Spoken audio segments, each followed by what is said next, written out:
내복으로 살지요. 옛날 어느 마을에 황부자라는 큰 부자가 있었습니다. 젊어서는 그렇게 부자가 아니었는데 점점 더 잘 살게 되었답니다. 황부자에게는 딸이 3명이 있었어요. 딸들은 모두 아주 예뻤는데 그 중에서도 막내딸이 제일 이뻤답니다. 어느 날 황부자가 생일 잔치를 열었어요. 많은 사람들이 모여 자신의 생일을 축하해 주니 황부자는 정말 기분이 좋았지요. 딸들을 바라보니 더욱더 기분이 좋아졌습니다. 그래서 기분 좋은 김에 딸들에게 선물이나 해주려고 모두 한자리에 불렀어요. 황부자가 큰딸에게 물었습니다. 너는 누구 복으로 이렇게 잘 먹고 잘 사느냐? 그러니까 큰딸이 대답했어요. 제가 이렇게 좋은 옷을 입고 좋은 집에서 편하게 사는 건 모두 아버지 복이지요. 저는 아버지 복으로 살지요. 이렇게 큰딸이 대답하자 황부자는 딸들이 자신의 고마움을 잘 알고 있다고 생각해서 무척 기뻤지요. 황부자가 말했습니다. 허허, 너는 내 복으로 이렇게 잘 사는 거지. 오늘 내가 생일이니 특별히 건너 마을에 있는 땅 5만 평을 너에게 주마. 하고 말을 했답니다. 그 다음에 둘째 딸에게도 물어보았어요. 너는 누구 복으로 이렇게 잘 사느냐? 그러자 언니가 부러웠던 둘째 딸은 더욱 공손히 대답했지요. 아버지, 제가 이렇게 살기 편하고 원하는 거 다 갖게 된 건 아버지 복이지요. 하고 대답하였어요. 황부자는 점점 더 기분이 좋았어요. 오, 그래. 내가 너희들에게 해준 것을 잊지 않고 있으니 기특하구나. 너에게는 아랫마을에 있는 5만 평의 농가밭을 다 주겠다. 하고 황부자가 말을 했어요. 이제 황부자가 가장 사랑하는 막내딸이 남았습니다. 황부자가 막내딸에게 물었어요. 얘야, 너는 누구 복으로 이렇게 잘 사는 것이냐? 그런데 막내딸이 아버지, 저는 제 복으로 이렇게 잘 살지요. 황부자는 제일 기대했던 막내딸이 너무도 당연하게 자신의 복으로 산다고 이야기를 하니 굉장히 괘씸했죠. 그래서 화가 무척 났답니다. 점점 더 화가 나서 화를 참을 수가 없었지요. 그때 산속에서 숯을 굽는 총각이 숯을 가지고 왔어요. 총각은 깊은 산속에서 숯을 구워 장에 내다 팔아 살아가는 사람이었죠. 얼마나 가난했던지 늙도록 장가도 못 간 노총각이었답니다. 너무 화가 난 황부자는 그때 숫장이 총각을 보았어요. 그래, 내 복으로 산다는 말이지. 좋아, 그럼 내 복이 과연 얼마나 많은지 앞으로 잘 살아보아라. 너는 당장 저 숫장수를 따라가거라. 내 재산은 아무것도 못 가져간다. 그러자 셋째 딸은 네, 아버지. 아버지께서 나가라 하시면 그렇게 할게요. 하면서 숫장수를 따라서 집을 나갔어요. 숫장수는 어떤 일이 생긴 줄도 몰랐지요. 귀한 아가씨가 자기를 따라간다고 하니 어찌해야 할지도 몰랐답니다. 총각이 말했어요. 아씨, 제 집은 아가씨가 들어가실 수도 없는 움막입니다. 당장 내일 먹을 것도 없답니다. 저를 따라가시다니요. 아가씨는 그런 고생을 하실 수가 없어요. 막내딸이 말했어요. 서방님, 아버지가 저를 서방님과 혼인을 시켜주셨잖아요. 그러니 저는 당연히 서방님을 따라가야지요. 당장 먹을 것은 걱정하지 마세요. 이렇게 말하면서 옷에 달고 있는 놀이개를 빼더니 장에 가서 팔았어요.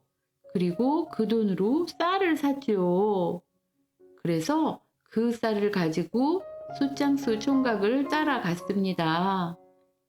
산속에 들어가니 정말 자그마한 움막이 있었지요. 막내딸이 들어가니 정말 허름하고 지저분했답니다. 숫장수는 너무 부끄러웠지만 막내딸은 태연하게 청소를 하고는 밥을 지었어요. 그렇게 깊은 산속에서 막내딸과 숫장수는 같이 살게 되었습니다. 숫장수는 이른 아침부터 나무를 해서 숯가마에 지고 간 후에는 하루 종일 숯을 구워서 다음날 장에 내다 팔았답니다. 막내딸과 숫장수는 가난했지만 서로 위해주며 깨가 쏟아지게 재미있게 살았답니다. 그렇게 세월이 1년 몇 년이 지나갔어요. 어느 날 막내딸은 남편이 점심을 빠뜨리고 갔다는 것을 알게 되었지요. 그래서 부랴부랴 점심을 싸가지고 쑥가마로 갔답니다. 쑥가마 앞에서 남편은 땀을 뻘뻘 흘리고 일을 하고 있었지요. 막내딸은 멀리서 웃으며 남편을 바라보았어요. 그런데 그때 남편 앞에 있는 쑥가마의 이맛돌이 햇빛에 번쩍 빛나는 것이에요. 막내딸은 가까이 가서 쑥가마의 테두리 돌들을 자세히 들여다보았죠. 그리고는 검은 돌을 살짝 긁어보았어요. 그러자 그 안이 번쩍번쩍한 거예요. 막내딸은 남편에게 말을 했어요. 서방님, 아무래도 쑥가마를 부수어야 할 것 같아요. 숫장수 남편은 깜짝 놀라 말했지요. 색시, 무슨 소리요? 이 쑥가마를 부수면 우리가 어떻게 먹고 살겠소? 막내딸이 말했어요. 어떻게든 살게 되겠죠. 숫장수는 부인을 믿고 쑥가마를 부수었답니다. 그러자 그 쑥가마에서 나온 돌이 모두 번쩍번쩍한 금덩이였어요. 막내딸은 정말로 큰 부자가 되었답니다. 금세 고래등 같은 큰 기와집을 짓고 하인도 거느리고 아주 부자로 살게 되었지요. 그런데 막내딸이 그렇게 집을 떠난 후에 황 부자는 점점 가난해졌어요. 정말 이상하게도 몇 년간 흉년이 들어 재산이 순식간에 줄어들고 몸이 아파져서 귀한 약재로 약을 지어 먹으니 순식간에 그 많던 재산이 다 없어져 버렸답니다. 어느새 집도 없어졌어요. 황 부자는 더 이상 살 수가 없어서 큰딸의 집에 가서 살기로 결심을 했죠. 내가 준 땅으로 잘 먹고 잘 사니 나를 푸대접하지는 않겠지? 황 부자 부부는 큰딸을 찾아갔지요. 그런데 큰딸의 집에 도착하니 큰딸이 말하였어요. 어머니, 아버지, 이렇게 거짓골이 다 되어서 저를 찾아오시면 어떻게 해요? 아버지가 주신 땅은 벌써 다 팔았답니다. 아이를 키울 돈도 없는데 부모님까지 어떻게 모시겠어요? 황부자 부부는 별 수 없이 둘째 딸에게로 갔어요. 그런데 둘째 딸은 큰딸보다도 더욱 냉랭하게 말을 하는 것이었어요. 어머니, 아버지가 주신 땅은 벌써 없어진 지 오래예요. 어떻게 된 일인지 그 땅에 뭘 심기만 하면 싹도 나질 않으니 헐값에 팔았지요. 저도 먹고 살기가 힘들답니다. 황부자 부부는 둘째 딸 집에서도 쫓겨났지요. 가진 게 없으니 결국 거지가 되어 떠돌아다니게 되었답니다. 그러던 어느 날이었어요. 어느 마을에 들어가 제일 큰 기와집으로 가서 밥을 얻어먹으려고 했어요. 그래서 그 집에 가서 먹을 것을 구걸하는데 집안에서 마님이 밖으로 나오고 있지 뭐예요. 귀한 비단 옷을 입고 본 적도 없는 놀이개를 하였지요. 그런데 그 마님의 얼굴이 예전에 쫓아낸 막내딸과 닮았지 뭐예요. 황부자는 오랜만에 막내딸을 생각했습니다. 내가 그렇게 막내를 쫓아버려서는 안 되었는데 지금은 어디서 살고 있을까? 황부자가 막내딸을 생각하자 예전에 생일잔치가 생각이 났어요. 이렇게 거짓 신세가 된 것이 믿기지 않아서 저절로 눈물이 흘렀답니다.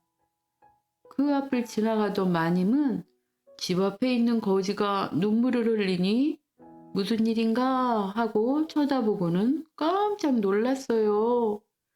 바로 자기의 부모님이시니까요. 아니, 아버님, 어머님, 이게 어찌 된 일이세요? 황부자도 깜짝 놀랐어요. 귀한 마님이 정말 자기의 막내딸이었기 때문이었죠. 막내딸은 부모님을 어서 안으로 모셨어요.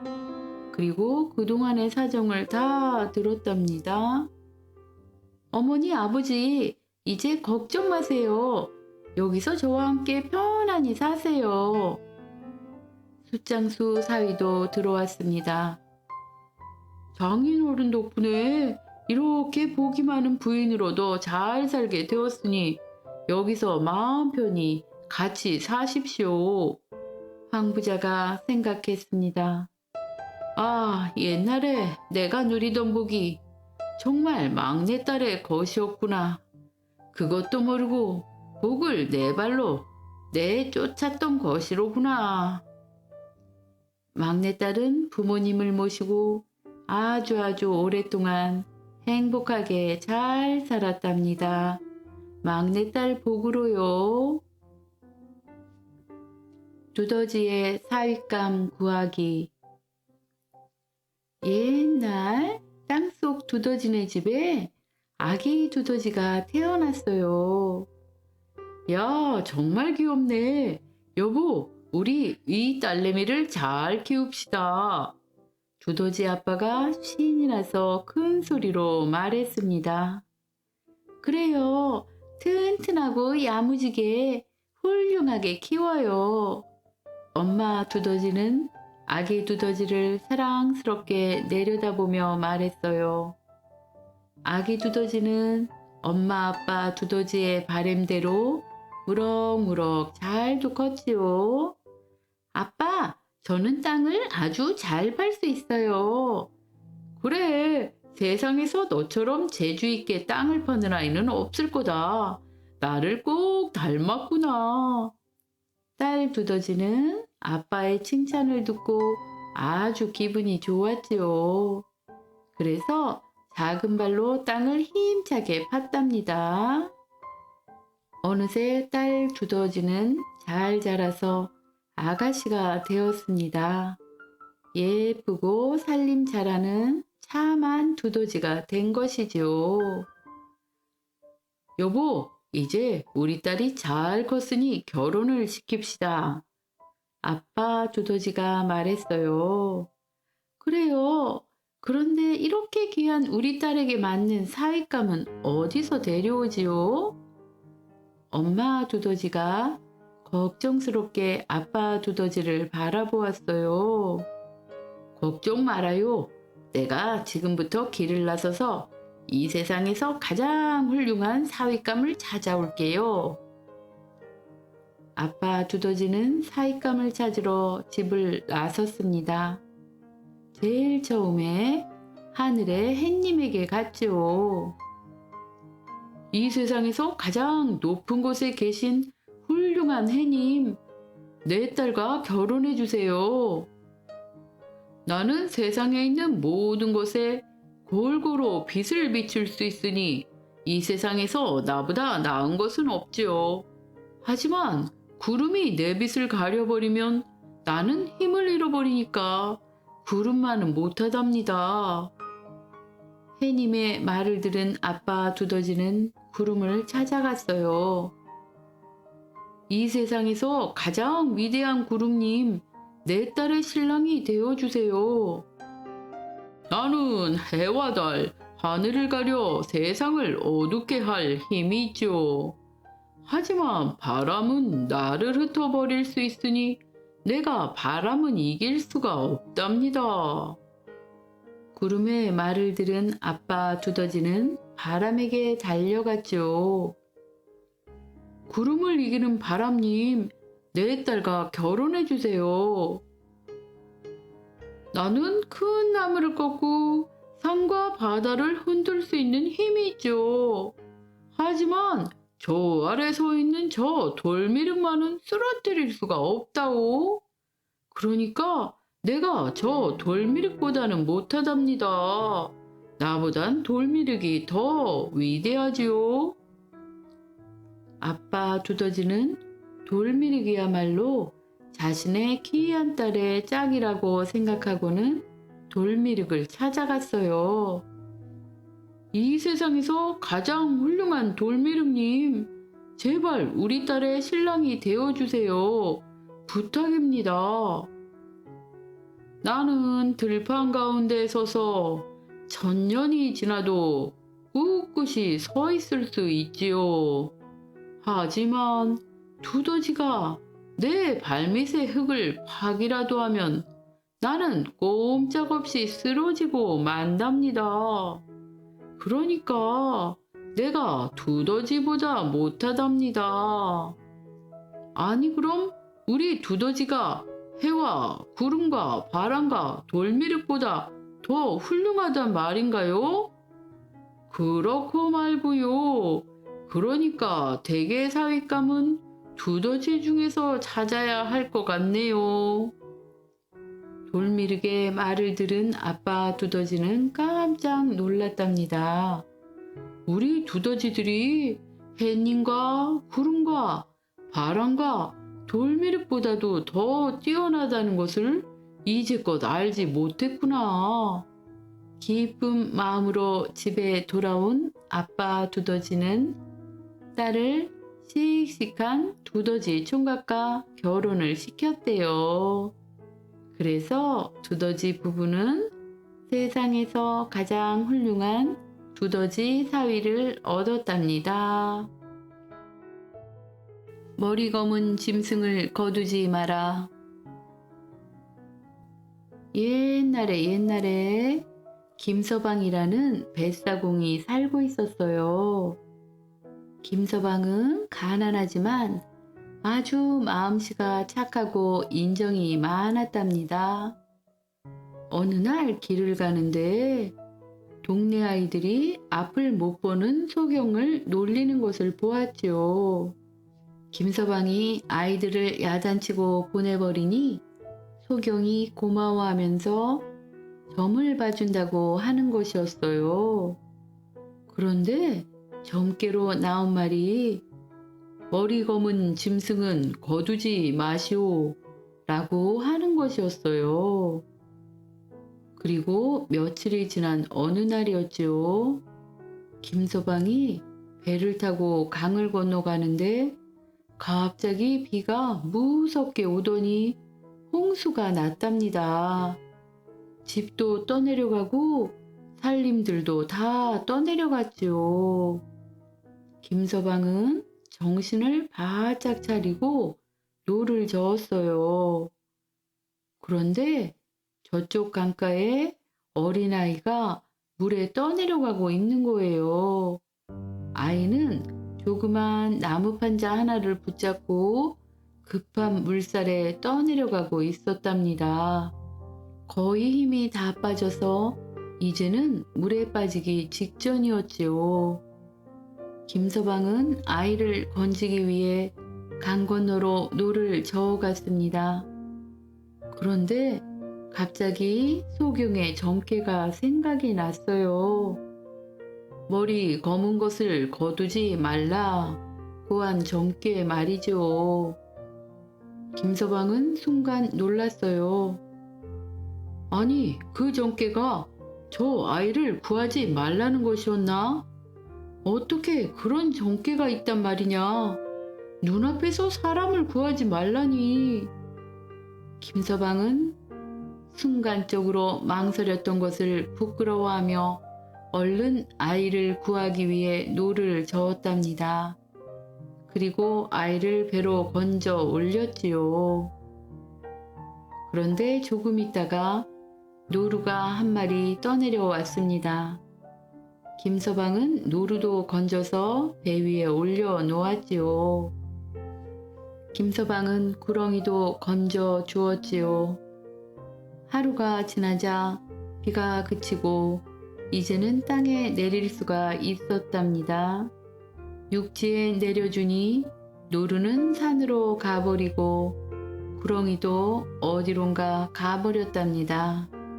김서방이 아이에게 물었어요. 너희 집은 어디냐? 내가 집에 데려다 주마. 그러자 아이가 대답했어요.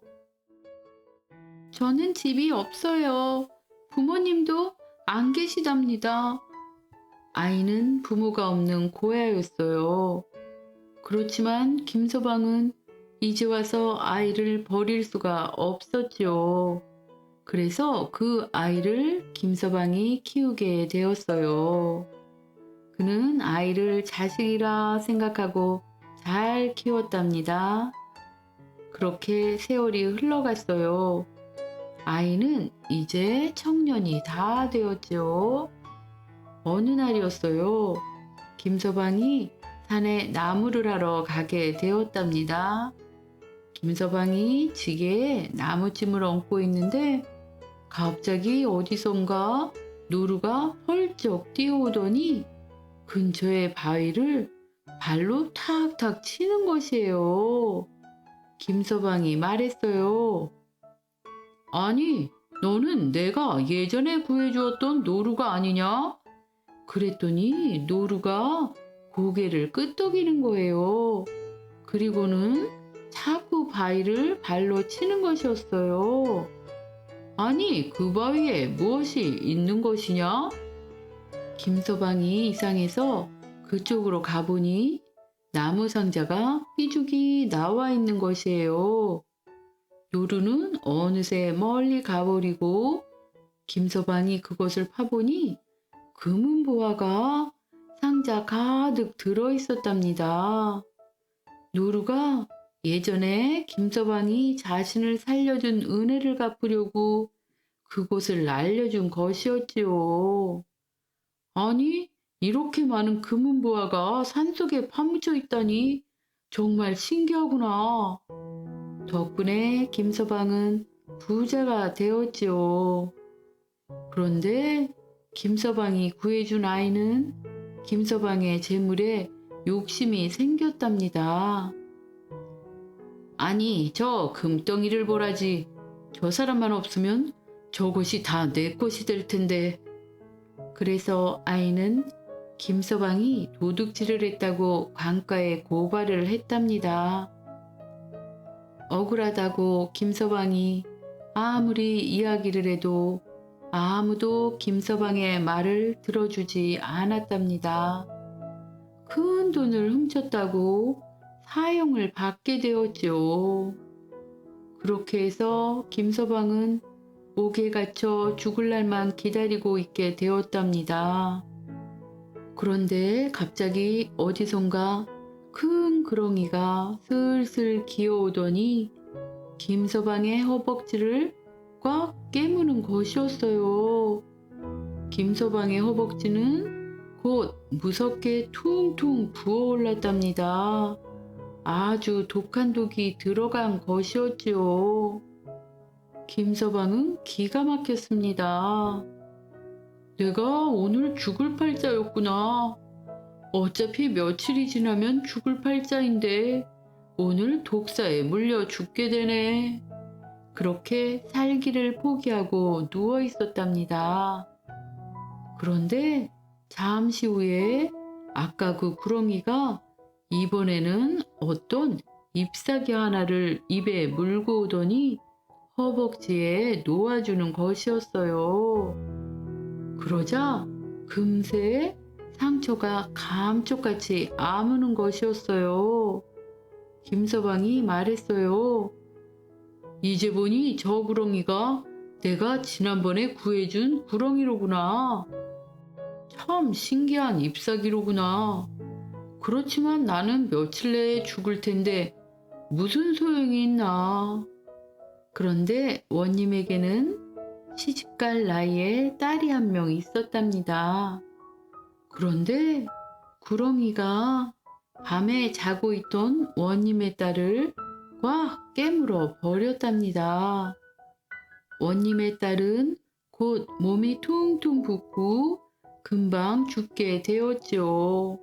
이제는 하룻밤도 못 견딜 지경이 되었답니다. 관아는 난리가 났어요. 원님은 방을 붙여 딸을 구할 의원을 찾아오라 했지요. 그리고 포졸들은 뱀을 잡으러 다니느라 정신이 없었지요. 김서방이 들어있는 감옥안도 시끄러워졌답니다. 아니, 포졸님, 왜 이렇게 사방이 어수선하지요? 김서방이 포졸에게 물어보았어요. 그러니까 포졸이 글쎄 말도 말게 엄청나게 커다란 구렁이한테 원님의 따님이 물렸다네. 그런데 그 뱀이 독뱀이었어. 따님이 이제 거의 다 죽을 지경이 됐다네. 의원들이 몇 명이나 왔는데 아무도 못 고쳤지. 그러니 누가 정신이 있겠나. 김서방은 그 말을 듣고 구렁이가 자기를 구하려 일부러 원님의 딸을 물은 것을 알게 되었지요. 그래서 포졸에게 이야기했답니다. 제가 예전에 독뱀에 물린 적이 있어서 어떻게 해야 되는지 알고 있답니다. 제가 사또 따님을 고쳐드릴 수 있어요. 제발 원님께 말씀 좀 전하여 주십시오. 포졸은 김서방이 원님의 딸을 낫게 할 수 있다고 하자 믿을 수가 없었지만 혹시 몰라 원님에게 가서 이야기를 했지요. 원님도 김서방이 의원도 못 고치는 병을 고친다고 하니 지푸라기라도 잡는 심정으로 딸이 누워있는 방으로 데려갔어요. 김서방은 구렁이가 갖다 주었던 잎사귀를 가져가서 딸의 상처에 놓아주었지요. 그러자 죽어가던 딸이 바로 눈을 뜨는 것이었어요.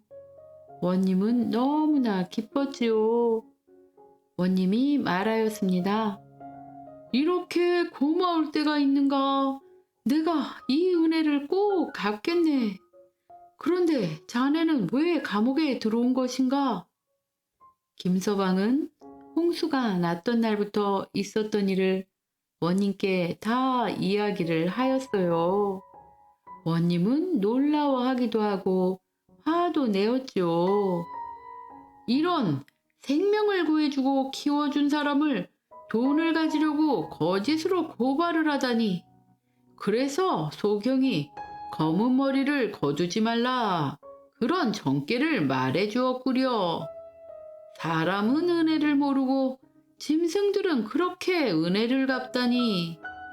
원님은 거짓 신고를 한 아이를 잡아서 옥에 가두어 버렸답니다. 그리고 김서방의 재물을 모두 돌려주었지요. 이후로 김서방은 부자가 되었어요. 그리고 평생 동안 가난한 사람을 도와주며 인정을 베풀었지요. 그리고 오래오래 행복하게 잘 살았답니다. 물에서 구해준 그 아이는 매를 맞고 감옥에서 나온 후에 평생 거지로 떠돌며 살았지요. 천하장사 며느리. 옛날 소도 말하고 말도 말하던 아주 먼 옛날 이야기예요. 어느 부잣집에 새 며느리가 들어오게 되었답니다. 그런데 이 며느리에게는 비밀이 하나 있었어요. 원래 이 며느리는 힘이 무척 센 장사였지요.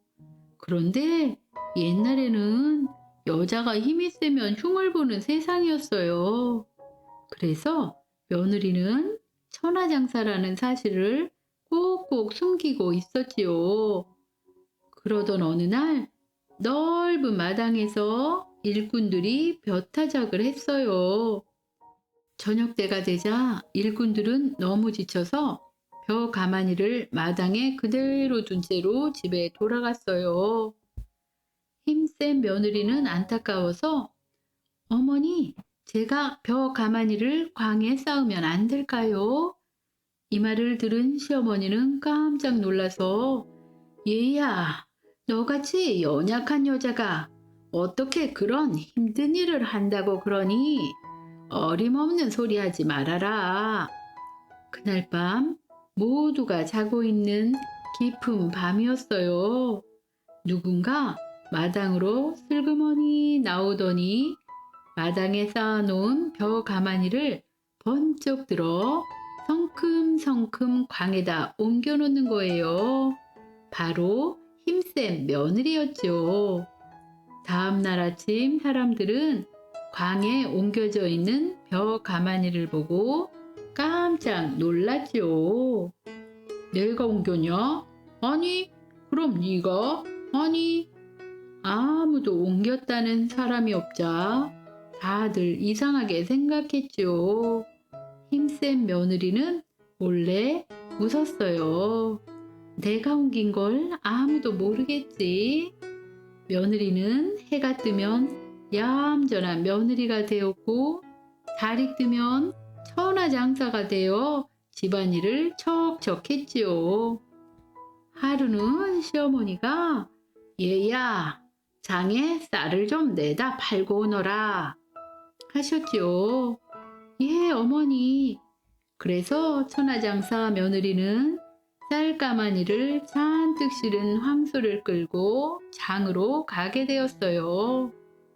며느리가 천하장사라는 걸 알 리 없는 황소는 오르막길이 나오니까 털썩 주저앉아 버렸답니다.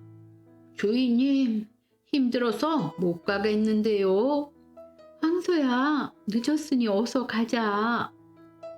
며느리는 황소를 잘 달래서 언덕길을 올라갔습니다. 이번에는 내리막길이 나왔어요. 황소는 며느리를 골탕 먹일 궁리를 했어요.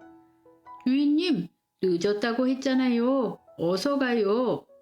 황소는 내리막길을 마구 뛰어 내려갔어요. 황소야, 황소야, 같이 가야지. 한참 길을 가다가 장에서 돌아오는 말을 만났습니다. 황소는 잔뜩 점잔을 빼면서 웅매, 말 선생 아니시오? 오랜만에 만났군요. 힝, 소 선생, 요즘 어떻게 지내시오? 황소와 말은 이러쿵 저러쿵 시간 가는 줄도 모르고 떠들어댔지요.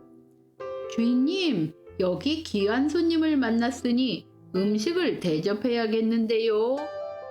천하장사 며느리는 화를 꾹 참고 썩둑썩둑 자른 마른 풀에 쌀겨를 듬뿍 뿌려 주었지요. 황소는 느릿느릿 씹고 또 씹으며 천천히 먹이를 먹고 말과 헤어졌어요. 가다 보니 이번에는 냇물을 건너게 되었는데 황소가 또 말썽을 부리는 것이었어요. 주인님, 냇물에 몸을 적시면 내 반지르르한 털이 망가질 것 같아요. 냇물은 못 건너겠어요. 천하장사 며느리는 기가 막혔습니다. 황소야, 장에 가서 쌀을 팔지 못하면 어머니께 꾸중을 듣는단다. 제발 어서 가자. 그래도 황소가 말을 듣지 않자 며느리는 주위를 둘러봤습니다. 마침 아무도 보는 사람이 없는 것을 알자 이 고집센 황소야, 물 묻는 게 싫다면 내가 너를 머리에 이랴? 내가 이랴? 황소는 멀뚱멀뚱 먼 산만 쳐다보며 못 들은 척 했지요. 그러자 힘센 며느리는 두 팔을 걷어붙이고 황소를 번쩍 들어 머리에 이고 냇물을 첨벙첨벙 건넜지요. 위에서는 쌀가마니가 눌러대지 아래서는 며느리의 머리에 배가 터질 것 같았어요. 황소는 눈이 핑핑 돌며 죽을 것 같았지요. 주인님 잘못했어요. 살려주세요. 다시는 안 그럴게요. 천하장사 며느리는 들은 척도 안 하고 황소를 머리 높이 올렸다 내렸다 빙빙 돌리기도 하고 위로 던졌다 받았다 하면서 실컷 분풀이를 했지요. 아이고, 세상에 제일 무서운 것이 호랑이가 아니고 천하장사 며느리구나. 그 뒤부터 황소는 꾀를 부리려 하다가도 천하장사 며느리가 이랴 이랴 소리만 하면 깜짝 놀라 열심히 일을 했죠. 이런 이야기가 세상에 돌고 돌았죠. 그래서 다른 소들도 꾀를 부리려 하다가도 이랴 이랴 하는 소리만 들으면 얼른 주인의 말을 듣게 되었다네요. 맛있는 죽. 옛날 어느 마을에 가난하지만 마음씨가 고운 순이라는 아이가 살았습니다. 순이는 엄마와 단둘이서 살았어요. 집이 너무 가난해서 늘 배가 고팠답니다. 어느 날 순이는 너무 배가 고파서 먹을 것을 찾아 숲속에 들어가게 되었지요. 숲속에 혹시 알밤이나 산딸기라도 있을까 싶어서 여기저기 헤매고 다녔답니다. 그런데 숲속에서 할머니 한 분을 만났어요. 할머니는 이상하게도 순이의 사정을 다 알고 있었답니다. 순이야, 너 몹시 배가 고프구나. 가엾기도 하지. 이리 오너라. 내가 맛있는 죽을 끓여주마. 하시더니 냄비 하나를 꺼내놓고 작은 냄비야, 작은 냄비야. 보글보글 끓어라.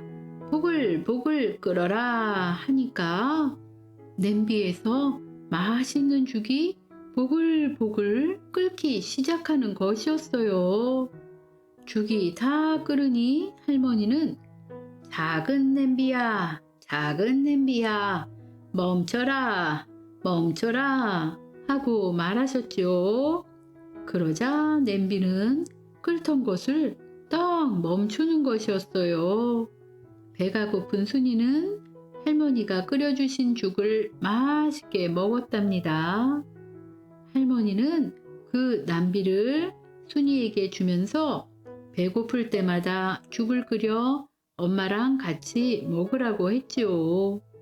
집에 돌아온 순이는 배가 고플 때마다 엄마와 같이 죽을 끓여 먹을 수 있어서 먹을 것을 걱정하지 않아도 되게 되었지요. 어느 날이었어요. 순이가 이웃 마을에 심부름 갈 일이 생겨서 외출을 했답니다. 점심때가 되어서 엄마는 배가 고파지니 냄비를 내려놓고 순이처럼 작은 남비야, 작은 남비야, 보글보글 끓어라, 보글보글 끓어라 했지요. 냄비는 정말 맛있는 죽을 보글보글 끓여내는 거였어요. 엄마는 맛있는 죽을 배부르게 먹었지요. 실컷 먹고 나서 자, 이제 멈추게 해볼까 하고 생각했지만 어떻게 하는지를 알지 못했답니다. 이제 배부르니 그만. 아니, 냄비야, 냄비야, 그만 끓여라. 그러나 냄비는 계속해서 죽을 끓여내는 것이었어요. 엄마는 발을 구르며 큰 소리로 그만 끓이란 말이야 하기도 하고 그만 하기도 했지만 냄비는 계속 죽을 끓였답니다. 이제 죽은 넘쳐나서 부엌에 가득 찼어요. 엄마는 발을 동동 구르며 그만 끓이라고 사정도 했지만 냄비는 멈추지 않고 죽을 끓였답니다. 이제 온 집안에 죽이 가득 차게 되었죠. 맛있는 죽 냄새에 동네 사람들이 몰려왔어요. 그런데 동네 사람들 누구도 어찌할 줄을 몰랐죠. 죽은 계속 넘치고 넘쳐서 이제 온 동네가 죽으로 가득 차게 되었답니다. 바로 그때 순이가 집으로 돌아왔어요. 그리고 이렇게 말을 하였지요. 작은 남비야, 작은 남비야, 멈춰라, 멈춰라 하니 남비는 보글보글 끓이던 것을 딱 멈추었답니다. 그렇게 온 동네에 죽이 가득했지요. 마을 사람들은 오며 가며 맛있는 죽을 마음껏 먹었답니다. 천생연분. 옛날에 한 아가씨가 있었어요. 배 짜는 재주가 보통이 아니었죠. 그냥 보통이 아니라 정말 귀신보다 좋은 솜씨였답니다. 하루아침에 삼배 12피를 짜는데 삼을 베다가 껍질을 벗겨서 삼을 삼아 꼬리를 감고 삼씨를 날고 베어 배틀에 걸어서 짤깍짤깍 12피를 눈 깜짝할 사이에 짜냈지요. 그런데 그렇게 짜놓은 삼배가 보풀하기 하나 없이 매끈하니 정말 놀라운 솜씨지요. 이 아가씨가 나이가 들어 신랑감을 구하는데 자기처럼 재주 많은 사람이 아니면 시집을 안 가겠다고 하였답니다. 세상에 그만한 재주를 가진 신랑감이 어디 흔한가요? 아가씨의 아버지는 생각다 못해 방을 내걸었습니다. 내 딸은 하루아침에 배 12피를 짜는 재주가 있으니 누구든지 이에 맘먹는 재주를 가진 총각은 우리 딸에게 장가를 드시오. 이렇게 마을마다 방을 내걸었지요. 그랬더니 한 총각이 찾아와서 저로 말씀드릴 것 같으면 하루아침에 12칸짜리 기와집을 짓는 재주가 있습니다. 이만하면 이댁따님 재주와 맞먹지 않겠습니까? 하고 말을 하는 것이었어요. 그래서 어디 한번 솜씨를 보여달라고 했지요. 그랬더니 이 총각이 기와집을 짓기 시작하는데 참 보통 재주가 아니었지요. 산에 가서 나무를 베어다 지게에 지고 와서 톱으로 잘라 대패로 밀고 자기로 다듬어 먹줄을 탁탁 튀겨놓고 뚝딱뚝딱 귀를 맞추어서 금세 12칸짜리 기와집을 번듯하게 지워 놓는 것이에요. 아가씨의 아버지는 이 신기한 재주에 감탄을 해서 두 말도 않고 딸을 시집 보내려고 했지요. 그런데 아가씨는 기와집을 천천히 둘러보더니 방문 하나에 문설주가 거꾸로 맞추어져 있는 것을 보았어요. 하루아침에 기와집을 짓는 재주는 놀랍지만 문설주 하나를 거꾸로 맞추어 놓았으니 이렇게 흠이 있는 재주로서야 어찌 저의 배필이 되겠습니까? 하고 말을 하는 것이에요. 시집갈 아가씨가 마다하니 어떻게 할 수가 없었지요. 아가씨의 아버지는 하는 수 없이 총각을 내보냈습니다. 그리고 나서 한참 뒤에 또 한 총각이 찾아왔습니다. 저는 하루아침에 벼룩 석섬 서마를 잡아 모두 코를 깨워 말뚝에 메어놓는 재주가 있습니다. 이만하면 사위로 삼을 만하지 않습니까? 하고 말을 하는 것이었습니다. 벼룩을 잡아 코를 깨는 재주를 어디에 쓰나 싶었지만 그래도 재주는 재주인지라 한번 해보라고 했지요. 그랬더니 총각이 이방 저방을 다니면서 단숨에 벼룩을 석섬 서마리나 잡아가지고 하나하나 코를 뚫어 실로 콧뚜레를 깨어 수천 개로 말뚝을 만들어 꽂은 다음에 거기에다가 척척 매놓았죠. 그걸 보니 정말 대단한 재주였죠. 아가씨의 아버지가 생각했습니다. 저만한 재주를 가지고서 내 딸을 굶기기야 하겠나. 그래서 결혼을 허락하려 했지요. 그런데 아가씨가 벼룩코 깬 것을 하나하나 살펴보더니 맨 끝에서 두 번째 벼룩에 코를 깨지 않고 목을 묶어놓은 걸 보고서는 이 많은 벼룩을 잡아다 코를 깨는 재주는 놀랍지만 맨 끝에서 두 번째 벼룩은 코를 깨지 않고 목을 묶어 놓았어요. 이렇게 흠이 있는 재주를 가지고 어떻게 저의 배필이 되겠어요? 이러면서 결혼을 안 하겠다고 하는 것입니다. 그래서 할 수 없이 아가씨의 아버지는 총각을 내보냈죠. 그러고 나니 아무도 찾아오는 총각이 없었답니다. 한 해가 지나고 두 해가 지나고 다섯 해가 지나도록 아무도 오지 않았죠. 그러다 보니 아가씨는 나이를 먹어서 이러다가는 시집도 못 가고 늙어 죽게 되었죠. 그래서 아가씨는 신랑감을 찾아서 밖으로 나갔습니다. 여기저기 돌아다녀 봐도 쓸만한 신랑감을 찾을 수가 없었죠. 이제는 정말 시집가기 틀렸다. 에라 배필을 못 구할 바에는 살아서 뭐하나. 차라리 죽어버릴란다. 이렇게 작정을 하고 높은 산에 올라갔습니다. 높은 산에 올라가 청길 벼랑 위에서 눈을 질끈 감고 몸을 날렸지요. 그런데 뚝 떨어지고 나서 눈을 떠보니 제 몸이 광주리 안에 들어가 있는 것이에요.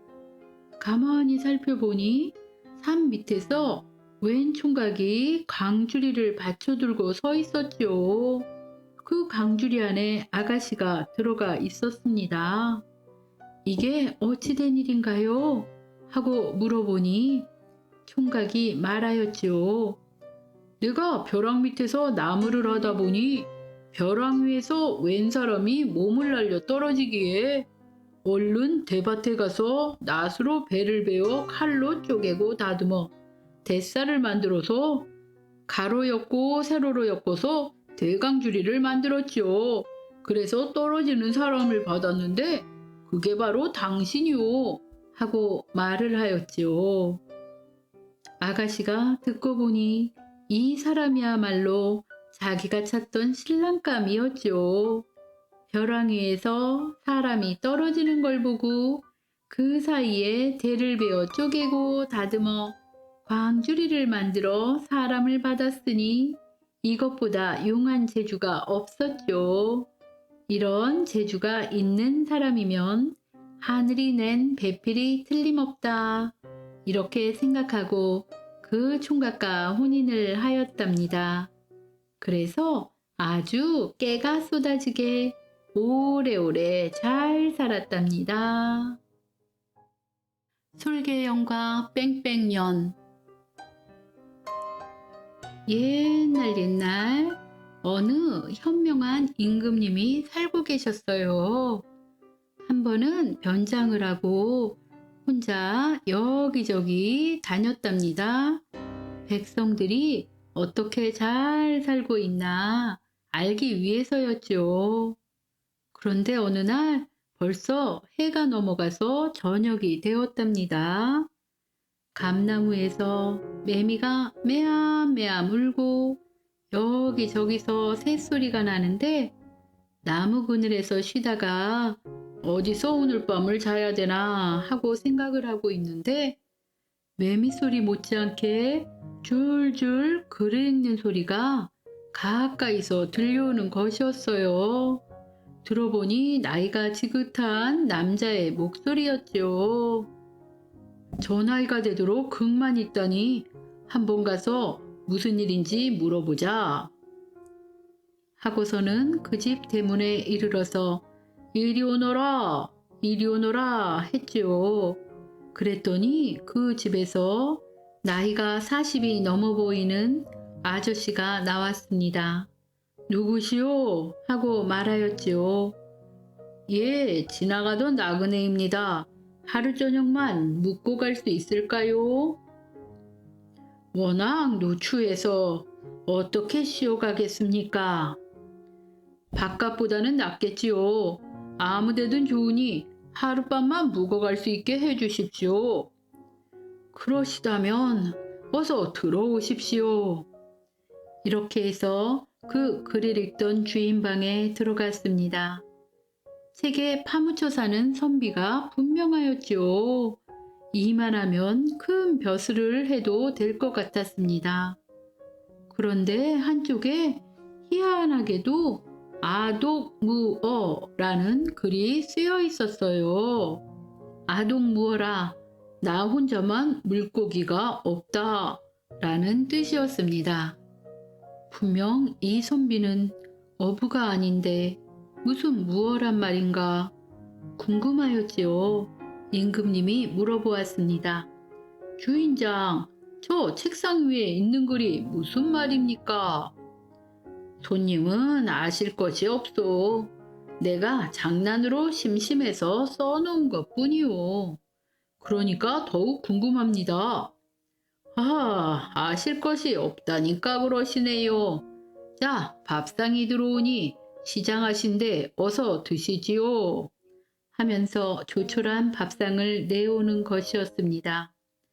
주인 어른도 드셔야지요. 예, 저는 아까 벌써 먹었습니다.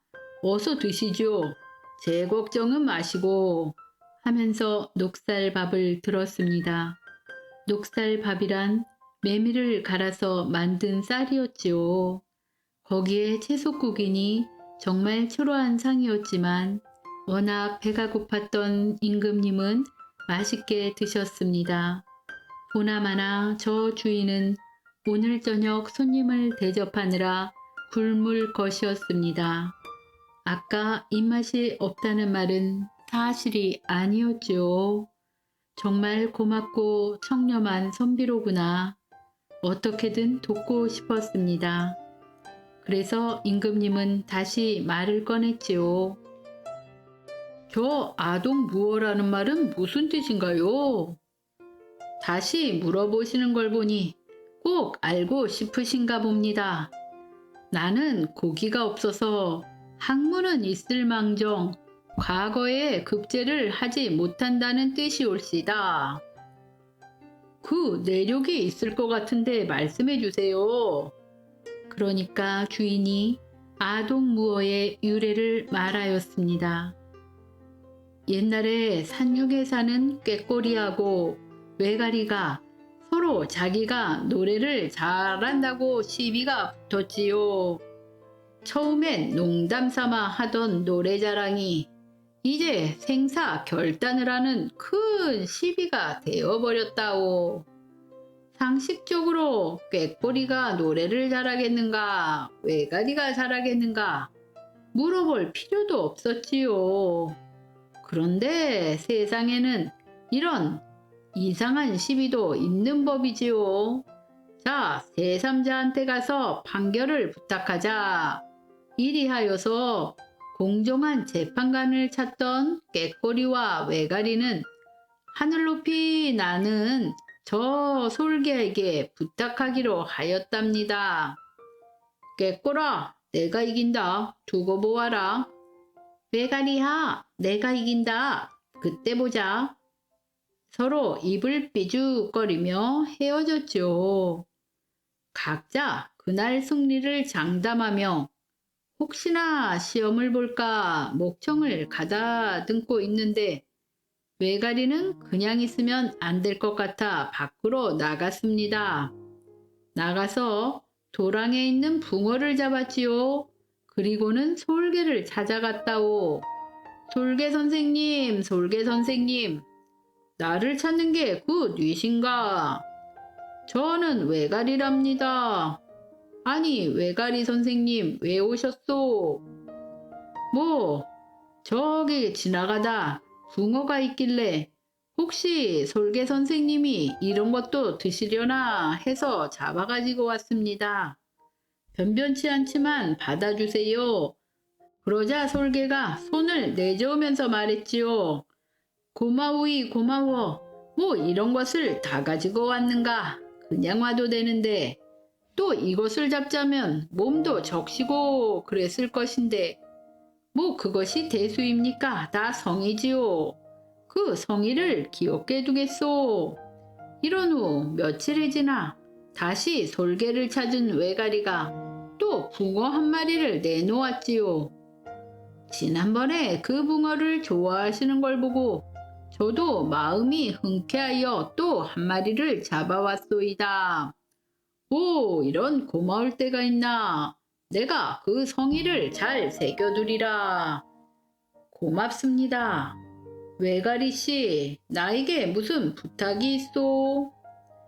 아니, 사실은 그 꾀꼬리가 자기가 노래를 잘한다고 잘난 척을 하길래 솔개 선생님이 좀 지도를 해주시면 좋겠다 이런 것이죠. 오, 알겠습니다. 하고는 헤어졌지요. 며칠 후에 꾀꼬리와 외가리가 솔개를 찾아가서 누가 더 노래를 잘하는지 심판을 해달라고 하였다오. 외가리는 구면이지만 꾀꼬리는 초면이었지요. 그런데 솔개는 시치미를 뚝 떼고 말하였다오.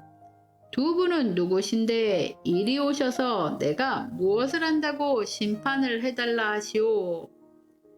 예, 우리는 꾀꼬리와 외가리인데 누가 노래를 잘하나 서로 우기다 고명하신 솔개 선생님께 신세를 지게 되었습니다.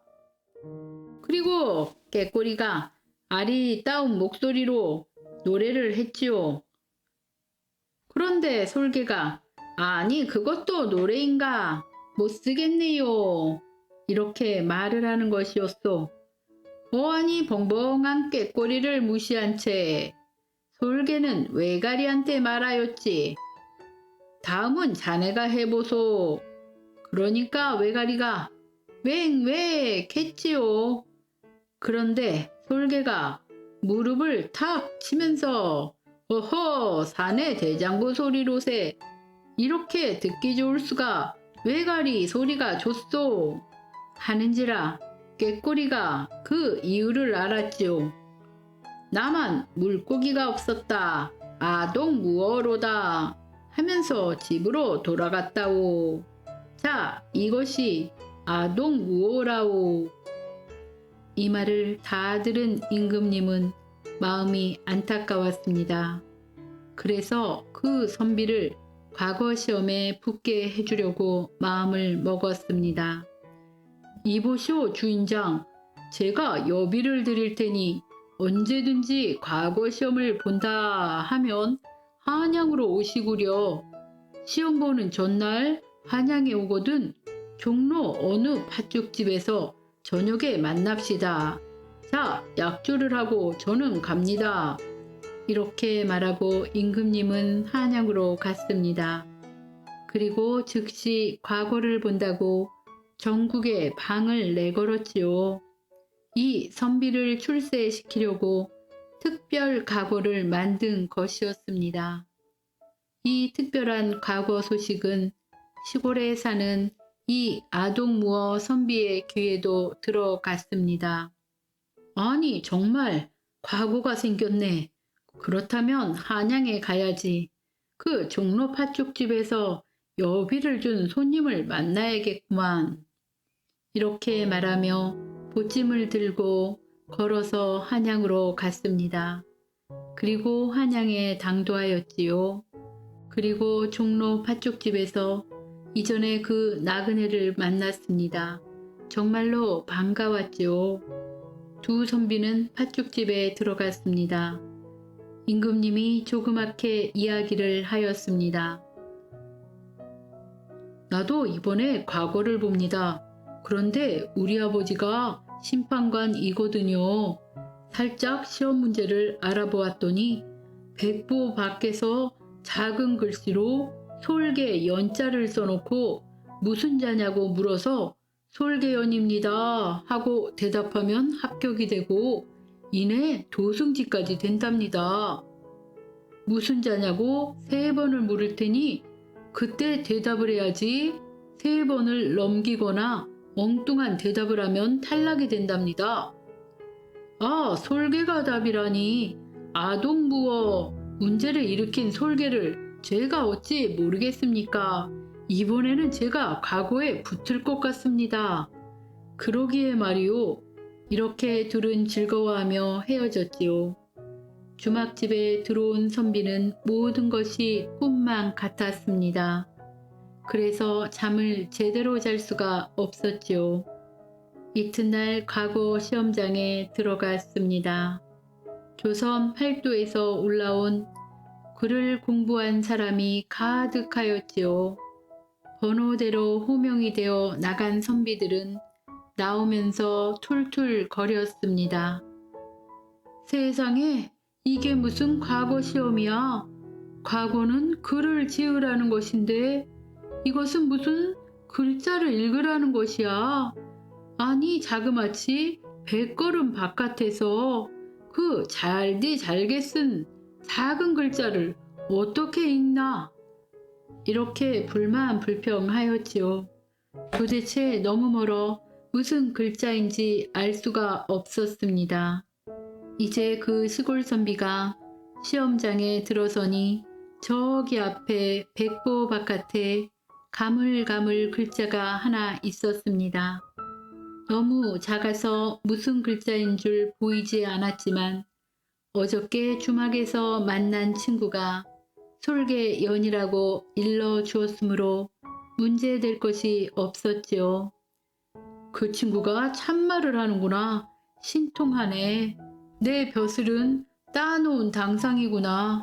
다음에 만나면 인사를 단단히 해야겠네. 하면서 그 시험 자리에 서서 좌우를 둘러보았습니다. 그런데 이것이 웬일입니까? 그 친구가 심판관이었습니다. 아버지가 심판관이라더니 자기가 심판관이었던 것이죠. 아이고, 대단히 높은 벼슬을 하시는 분이었구나. 그런 높은 분에게 마구 말을 하여서 과거 급제는커녕 혼이나 나는 게 아닐까? 내 발로 여기 걸어 들어와 벌을 받는 게 아닐까? 그렇다면 저 심판관 친구에게 무슨 말을 할 처지도 아니고 그만 너무나 혼란스러워서 아무 생각이 나지 않았습니다. 저 글자가 무엇이지? 너무나 당황하여 모든 것을 잊어버린 것이었지요. 저 글자가 무슨 자더라? 연자지. 하늘에서 뺑뺑 도는 무슨 새였지? 어서 말하라. 첫 질문이니라. 아무 말도 못하였습니다. 어서 말하라. 두 번째 질문이니라. 이제 한 번 남았노라. 무슨 년이지? 무슨 년이지? 어서 말하라. 세 번째 질문이니라. 예, 뺑뺑 연자 올시다. 그러자 그 심판관이 무슨 자냐고 다시 물었습니다. 뺑뺑 연자 올시다. 이런 솔개연을 말하지 못한 선비는 그만 물러나고 말았습니다. 그런데 물러날 때 그것이 뺑뺑연이 아니라 솔개연이라는 생각이 들었지요. 그러나 이미 늦어버린 것이었습니다. 기가 막혔지요. 그때 아주 젊은 청년이 그 다음에 불리어지기를 기다리고 있는 것을 붙잡고 물었습니다. 이보시오, 어디서 왔소? 별것을 다 묻는군요. 저는 평양에서 왔습니다. 이보시오, 나는 이제 자살을 하러 갈 것이오. 면목이 없어서 이제 집에 돌아갈 염치가 없소. 나는 자살을 할 것이오. 아니, 댁이 자살하는 것하고 과거를 볼 나하고 무슨 상관인가요? 상관이 있지. 이것이 우리 집 주소라오. 내가 어디서 죽었다고 유서를 전해주시오. 이것이 유언이고 당신이 할 일이오. 도대체 무슨 말씀입니까? 과거를 못 보아서 충격을 받으셨나오? 그럼 받고 말고 무조건 답을 솔개연이라고만 하시면 돼요. 나는 벼슬을 못 살망정 앞날이 구말리 같은 청년이나 벼슬을 하시오. 그런데 답을 하시는데 왜 자살을 하신다는 것이오? 내가 너무나 당황하여 솔개연을 뺑뺑연이라고 했다오. 그러니 더 이상 살 자격도 없지요. 그러면 참말인지 아닌지 벼슬을 살 일인지 아닌지 제가 출세할 수 있는지 그것만 보고 죽더라도 죽어야 할 것이니까 조금만 참고 기다려 주십시오. 맞소, 내가 당장 죽지 아니하고 기다릴 테이니 어서 솔개연이라고만 하시구려. 이렇게 이야기를 한 후에 청년은 시험장에 들어갔습니다. 심판관으로 변장한 임금님은 이제 아무 흥미가 없었지요. 당장 그만두고 싶었지만 정말 과거였기 때문에 형식상 끝까지 하려고 계속하고 있었습니다. 젊은이가 들어섰습니다. 그런데 그 젊은이가 서울 음으로 말씀 올릴까요? 시골 음으로 올릴까요? 하고 말을 하는 것이었습니다. 다 말하도록 하여라. 예, 여기 서울음으로는 솔개연이옵니다. 시골음도 말해보라. 시골에서는 하늘에서 뺑뺑 돈다고 해서 뺑뺑연이라고 합니다. 뭐라 뺑뺑연. 그것도 맞겠구나. 내가 시골 말을 몰랐구나. 이런. 그러면서 즉시 명을 내렸습니다. 조금 전에 뺑뺑연이라고 한 선비를 찾아 들이시오. 그리하여 젊은이가 나오기를 기다리고 있던 시골 선비는 다시 시험장에 불려 들어갔습니다. 그리고 임금님이 말하였습니다. 내가 시골 말을 몰라서 그런 것이니 너무 섭섭하게 생각지 말고 이리 오시오. 그리고 젊은이도 이리 올라오시오. 내가 둘 다 장원급제를 내리리라. 이리해서 한 명은 평양 감사를 하고 한 명은 도승지가 되었습니다. 이후로 임금님을 잘 모시는 훌륭한 신하가 되었답니다.